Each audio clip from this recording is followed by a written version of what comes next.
Hey guys, and welcome back to this channel. In this video I'll be showing you guys how you can create a smooth slow motion video in CapCut PC. Select your video and drag it to your timeline. Then you're going to go to speed.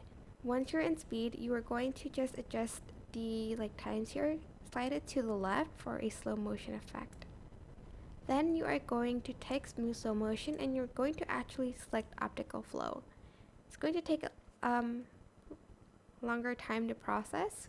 It also depends on your video duration as well, but it will take longer, but the results will be smoother. And that is basically it. You'll have a smooth slow motion video. I hope this tutorial was helpful for you guys. Don't forget to like, comment, share, and also subscribe to this channel if you haven't done that already.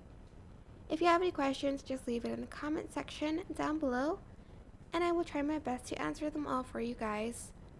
If you found this video helpful, please click the thanks button above the description box down below. Thank you so much for watching. Bye!